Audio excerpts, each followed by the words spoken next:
Un utilisateur envoie par erreur 700 000 euros dans des frais de transaction sur Bitcoin. Tangem découvre une faille majeure. On décrypte tout ça maintenant dans la Minute Crypto.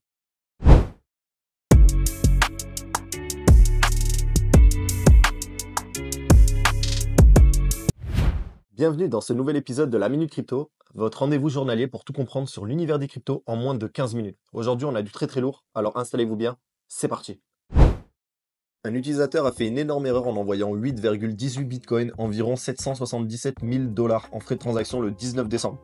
Donc c'était probablement par accident. Donc heureusement la Foundry USA Pool, c'est un groupe de mineurs qui a reçu ces frais, a décidé de les rembourser après avoir bien réfléchi. Donc ça c'est très rare, hein. Franchement.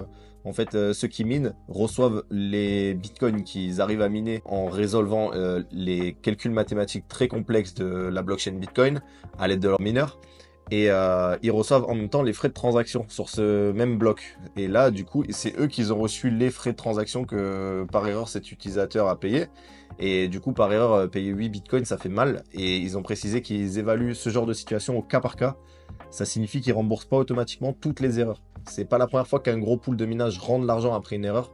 En novembre 2023, un autre pool appelé Antpool avait remboursé une somme encore plus impressionnante de 83 bitcoins, donc soit 3 millions de dollars. Envoyés par erreur en frais, hein. Donc en gros, ça montre que certains acteurs sur Bitcoin savent faire preuve de bonne foi, hein, quand il s'agit de ce genre de boulettes. Il y a MicroStrategy qui rachète 2138 Bitcoins supplémentaires pour 209 millions de dollars à un prix environ de 97 800 dollars par Bitcoin. Ils détiennent désormais 446 400 BTC, acquis pour près de 28 milliards de dollars. Et du coup, ouais, c'est ce qu'on avait dit hier, qu'ils allaient racheter. Et du coup, ils ont bien racheté. Il y a le Christian Lindner, c'est l'ancien ministre allemand des Finances, qui suggère que la BCE et la Banque fédérale allemande pourraient intégrer des crypto-monnaies comme le Bitcoin dans leurs réserves aux côtés de l'or et des devises étrangères. Cela pourrait également contribuer à renforcer la résilience des réserves. La nouvelle administration Trump poursuit une politique extrêmement progressiste sur les actifs crypto tels que le Bitcoin. En plus du dollar, les États-Unis veulent également devenir le premier emplacement mondial dans le domaine de la crypto, parce que les actifs crypto représentent désormais une part importante de la croissance de la richesse mondiale. Donc c'est tout ce qu'il a dit en fait. Les baleines accumulent discrètement du Bitcoin grâce à des transactions privées. Donc en 2 ans, le nombre de transactions CoinJoin a triplé. Certains disent que c'est à cause des hackers qui blanchissent leurs fonds. Mais Chainalysis le dément parce que les hackers présentent que 2 milliards de dollars de fonds blanchis cette année. C'est même pas 0,5% des 377 milliards de dollars entrés sur Bitcoin. Donc en 2024, 1 550 000 Bitcoins ont été accumulés, principalement par des acteurs comme les ETF, puis MicroStrategy ou des portefeuilles long terme. Donc ces baleines utilisent souvent des transactions privées pour transférer leurs fonds à des investisseurs institutionnels. Mais il reste une zone d'ombre en fait, et il y a entre 240 000 et 420 000 bitcoins qui ont été accumulés sans qu'on sache par qui. Donc on ne sait pas qui sont ces mystérieuses baleines, peut-être des États ou des grosses sociétés qui n'ont pas encore dit qu'ils accumulaient pour peut-être pas faire d'effet sur le prix, et on en saura peut-être plus dans les mois à venir. Donc c'est vraiment une grosse somme de bitcoin qui est en train de se faire acheter là. Il y a Grayscale Research qui met à jour la liste des 20 principales cryptos du Q1 2025.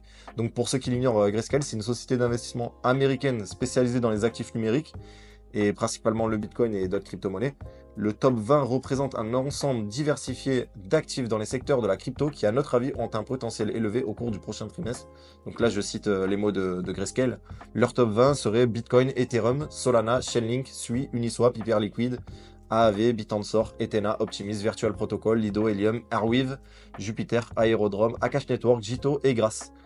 La société de hardware wallet Tangem règle un bug critique de son application. Donc les seed phrases étaient conservés jusqu'à plusieurs jours après leur création au lieu d'être immédiatement supprimés. Ça se retrouvait même dans des échanges d'emails apparemment lors de demandes d'assistance. Donc là franchement moi j'ai acheté un Tangem quand je l'ai reçu il y a 2-3 semaines de ça. J'ai toujours peur quand je reçois un hardware wallet, donc envoyé par colis. Je me méfie toujours si jamais la clé elle est piégée. Donc quand je reçois, je fais une transaction test et je laisse un petit montant sur le cold wallet durant plusieurs semaines avant d'y envoyer les autres fonds. Si tout va bien et que je me suis pas fait voler les fonds, c'est que je sais que la clé n'est pas piégée. Après, je suis un gros parano, hein, je le sais, mais finalement, cool de voir qu'un problème aussi gros ait pu être détecté avant que j'envoie mes fonds. Bon, bah, après, il n'y a pas eu de souci, hein, mais avant qu'un énorme problème arrive, au moins ils ont réglé ce genre de problème qui est un problème majeur, hein, franchement. Après, le but des hardware, c'est qu'on puisse pas te dérober les fonds sans le hardware, justement. Donc, ça, normalement, voilà, c'est plus le mot de passe, plus le hardware, c'est ça qu'il faut pour dérober les fonds. Donc, même s'ils ont votre mot de passe, en théorie, ils ne devraient pas pouvoir transférer les fonds. Parce qu'il faut faire la validation de la transaction manuellement. Mais on ne sait jamais, s'ils reprennent une ledger avec votre seed phrase, ils peuvent récupérer le compte. Pour Tangem, c'est différent. On a une ou plusieurs cartes affiliées à notre compte sur notre téléphone et c'est cette carte qui valide la transaction. Donc c'est assez différent. Il n'y a pas 24 mots. Je vous laisse checker la vidéo de Hashers sur le sujet. C'est plutôt un cold wallet qui s'oriente vers les nouveaux utilisateurs, plutôt user-friendly. Si on compare à la Ledger qui est bien plus complexe d'utilisation pour un nouveau venu. Moi perso, je suis sur les deux, histoire d'être diversifié même niveau cold wallet. C'est important, franchement j'invite tout le monde ayant un portefeuille qui commence à être conséquent de se fournir un hardware, c'est la règle numéro 1. Et du coup, voilà, c'était la petite minute discours paternaliste de ma part. Et déjà 250 abonnés, donc je tenais à vous remercier même pour les retours en commentaire. Ça fait plaisir, donc là ça fait pile un mois que j'ai débuté sur YouTube. Et c'est motivant, donc je vais continuer comme ça. Et du coup, pour aujourd'hui, c'est tout sur la Minute Crypto. Si vous avez aimé, pensez à liker, à vous abonner, activer la cloche, liker, commenter, puis partager.